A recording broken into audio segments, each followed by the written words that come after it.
Hello and welcome. Today I'm going to make a very delicious and a little unique biryani recipe, and that's of whole pomfret. I'm a huge fan of pomfret, so I keep on trying different dishes of this particular fish. Today's recipe not only tastes very delicious, but it looks very fancy. Let's get started. Before moving towards rice, let's go through the ingredients that we need for marinating the fish.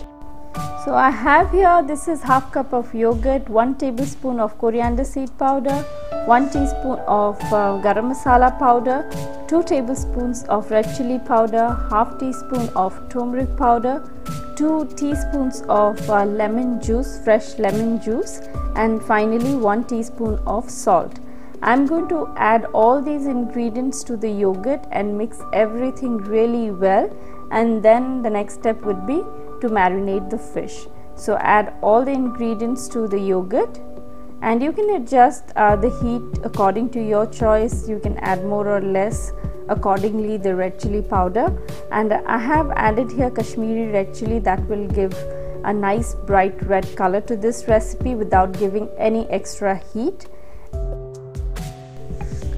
And then I have here, this is 2 medium-sized pomfret fish, and this would be about half a pound of fish. I have thoroughly cleaned it and washed it properly. Now you can see on both sides I have these slits, like 3 deep slits. This will ensure that all marination gets into these slits and the fish gets well marinated, has all the brilliant flavors of the spice mix that I have made. So finally I am going to marinate the fish in this delicious masala for at least 30 minutes, and then we will proceed towards making the masala for the biryani.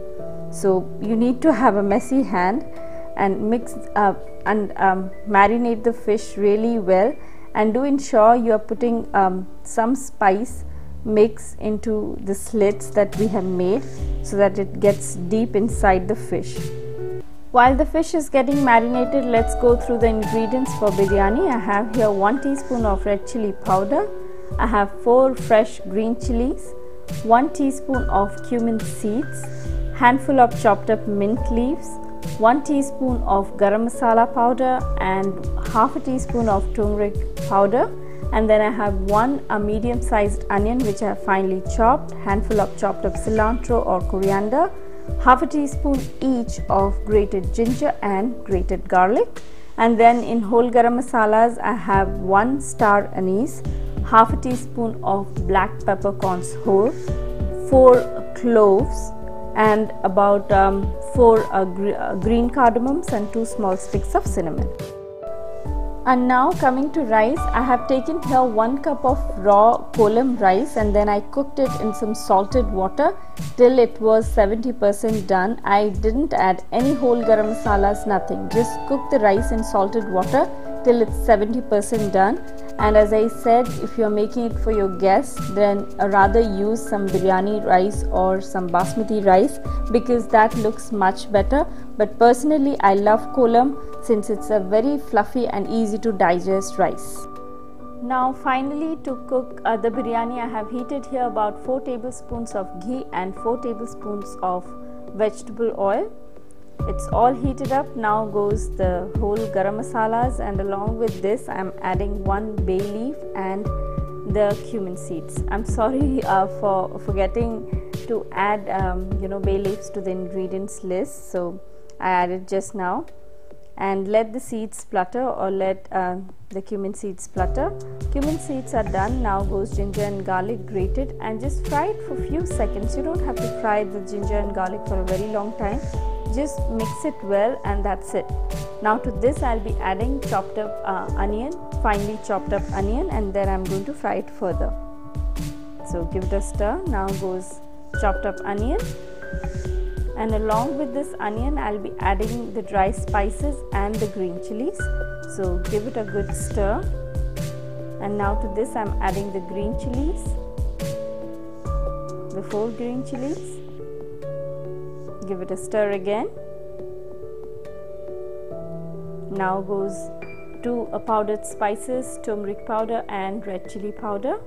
And after adding these two ingredients, I'm going to fry the onion a little bit more, and then I'll be adding the marinated fish to it. Don't have to fry it a lot, just once it starts getting a little brownish, and that's it. This would be ready to add in the fish. So keep on stirring it. It's almost done now. Now goes the marinated fish, and after adding the fish, I'm going to fry this fish about 2 minutes on each side on medium heat. There is a little bay leaf stuck on the bottom of this fish, so I'm going to just pull it out so that the fish touches the surface of this pan. I just want a charred mark. If you want the fish to be nicely fried up, then you can just fry it in a different pan. You don't have to add it to this masala. Just fry it in a different pan by adding a little water, and you can fry it till it's well done or nice golden and brown, and then you can add it to the biryani. But for me, this works fine because it's going to get all the flavor of the fried masala. And don't worry about the masala getting burnt, because the fish or the marinated fish is going to ooze out lots of moisture, and then it will prevent the masala from getting burnt. So just make sure that it's nicely charred on medium heat for about 2 minutes on each side. So after 2 minutes, time to flip it. You can see it has got a little fried up mark, and the taste is absolutely brilliant. The marination is so delicious, and that's what makes it very tasty.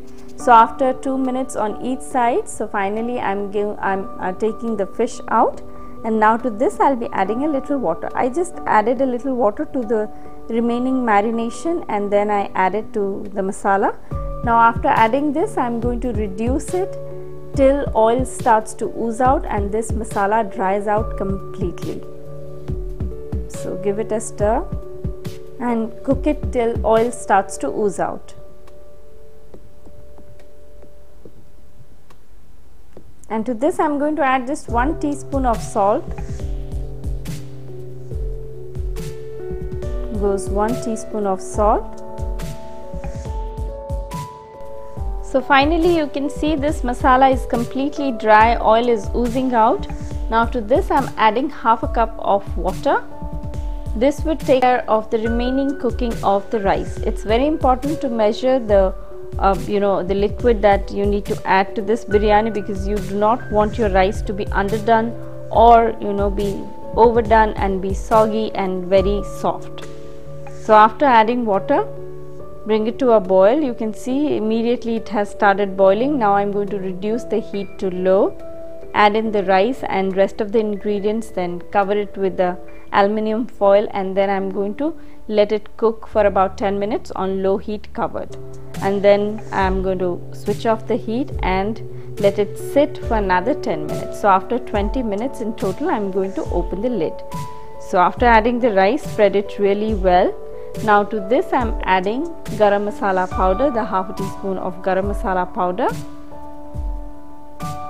and then goes chopped up mint and chopped up coriander or cilantro, then the masala fried fish, and then I'm just going to put the foil and make sure it's nice and tight so no steam is escaping, and cook it for about 10 minutes and rest it for another 10 minutes. So in total after 20 minutes I'm going to open it. So after 20 minutes, open it. Let's check the biryani. Yes, you can see here steam is coming out and this biryani is well done. Let me check the rice. Yes, the rice is still very fluffy, and I just love the two colors of rice. Some rice grains are nice and white and some have that golden tinge to it. And this rice, this biryani is absolutely divinely delicious to eat. So this is ready. If you wish, you can add a little bit of ghee on top. So finally it's ready. The fish is very delicious. It's not at all fishy because I have marinated it so well, and the rice is absolutely fluffy. It has all the aromas of biryani. Since it's a biryani and it's a meal in itself, you can serve it with any kind of raita of your choice. If you like this recipe, you know what to do. hit like, subscribe and share. Do try this very delicious pomfret dish and share your comments and your suggestions. We will meet next time. Till then, bye bye.